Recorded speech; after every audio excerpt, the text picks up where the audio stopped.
with over 2,000 IBM employees dedicated to working on RFID technology.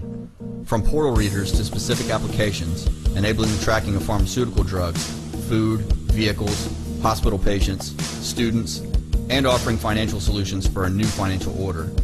One can see the aspirations of IBM to dominate every sector, including the obvious.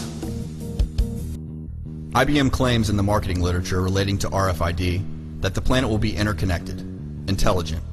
People want it. We can do it. How will IBM's interconnection be achieved? As RFID tags communicate to RFID readers, the readers can in turn communicate and transmit data over telephone or by internet to computers, and of course, satellites. On December 15, 2004, Orbcomm announced an application development agreement with verychip to be its provider of satellite and telecommunication services for applications to be developed for use with the implantable RFID verychip. The Orbcomm constellation consists of 29 low Earth orbiting communication satellites and focuses on M2M, global asset monitoring and messaging services. M2M translates to mean machine to machine, man to machine, machine to man, machine to mobile, and mobile to machine communications. Under the terms of the agreement, verychip and Orbcomm will develop and market new military, security, and healthcare applications for use in the United States and around the world.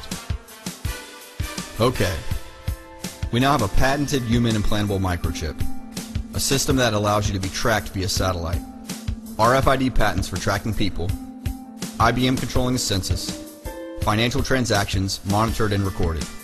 What else are we missing to put the web grid into place? Smart infrastructure, example, RFID sensors and portal readers. How will this be done? By petitioning government, as this example in Australia shows, for IBM to include smart technology and infrastructure spending. IBM's Australian arm, Glenn Boreham, stated that the Australian government should embed computer chips and wireless devices in the nation's infrastructure, and that this smart technology was a way of beating the global financial crisis. Mr. Boreham says this plan can be implemented if the government works with businesses to create pilot projects in Australia, where we can set up a town, we can set up a small community. He goes on to preach that putting smart devices into cars could solve a lot of traffic problems. If we were able to look at a network of understanding where cars were on a road, that, filtering into computers, could analyze data and do predictions. So that they could say, well, if there's a breakdown here, it will have this sort of flow and effect. We could then actually get information to people in real time. The question Glenn Boreham fails to answer is, what right does IBM have to propose to put a spy chip into Australian citizens' vehicles without their consultation and consent? Moving along, what else does IBM propose? Let's add a global identity system into the mix. Cal Slimp, the Vice President and Global Leader for Security and Privacy, stated that an international standards backed up by a UN body are needed to clear up the international identity verification mess. IBM Secure Identity Solutions offer organizations a wide range of advanced identity verification solutions. Capabilities include the use of smart cards, biometrics, RFID, identity management, and security systems.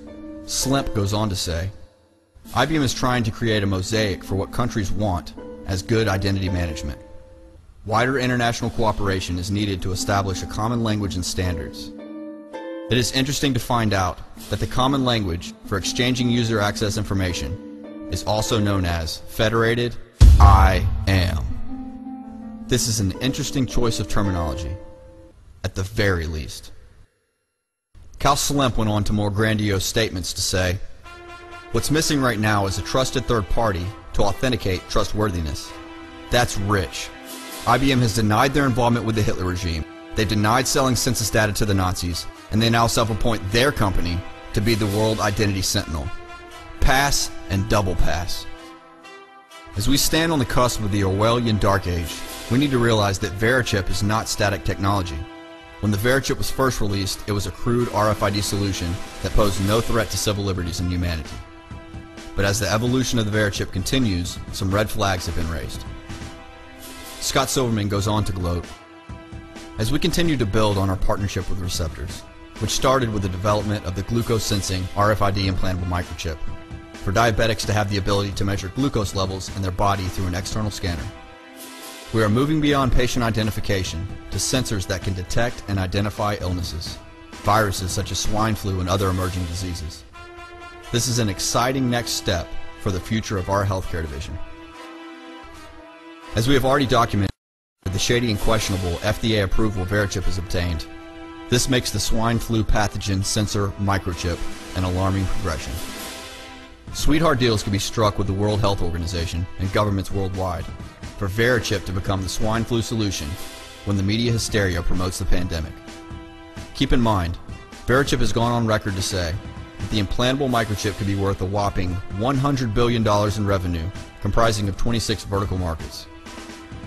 That sort of revenue by any company's standards is stupendous and would require a great part of the world's population to be chipped.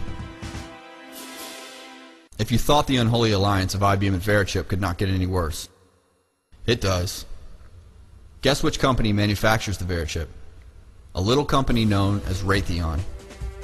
This is the 5th largest defense contractor in the world and the world's largest producer of guided missiles, best known for its Tomahawk missile. And looking over in Seoul, Korea, we find IBM's ubiquitous computing lab, the Sensor and Actuator RFID Solution Center. The Seoul Center specializes in sensor and actuator RFID enablement, working with clients to deploy IBM sensor and actuator RFID solutions. The center's capabilities include sensors that can detect patterns by using multiple streams of sensor data for automatic analysis of human behavior and habits, including who you are, where you are, what you are doing, and predicting your next action through data correlation. This is what we have to look forward to. We will deal with this in more depth in our next film, including why IBM is building the global brain and tackling the modern-day eugenics movement, transhumanism. But imagine for now an Internet of Things, where every object from cans of Coke to jumbo jets to human beings are uniquely identified via their EPC, electronic product code. And remember the tattoo that began as an IBM number? Well, now they want to put the tattoo under your skin. A unique number that is the barcode on steroids.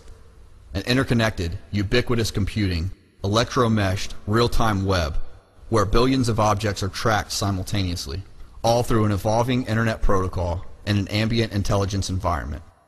An environment that reacts to you, as it is aware of your movements, through sensors, portals, wired and wireless networks. These objects, humans, are tracked from birth with history, data files created on them as they progress through their entire period of existence. A goldfish in a fishbowl has more rights than we do in this controlled system that we have explored. Today perhaps marks the first day you have been introduced to the human implantable technology.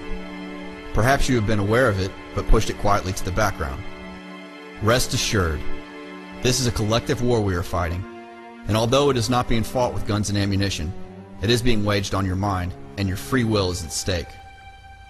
So put down your credit cards and remotes, form rank, and dig deep with us. Petition your local members in government. Network. Share. Use the resources on the website, and let's march forward as a collective, united group that can and will stop this encroaching agenda. You are not an animal that needs to be branded. You are not a product that needs to be identified. You are not a number. Send a strong and united message to verychip, IBM, Raytheon, and all the other companies that wish to enslave you and your family, that we the people will not be chipped. This isn't only a privacy issue. This is a human rights issue.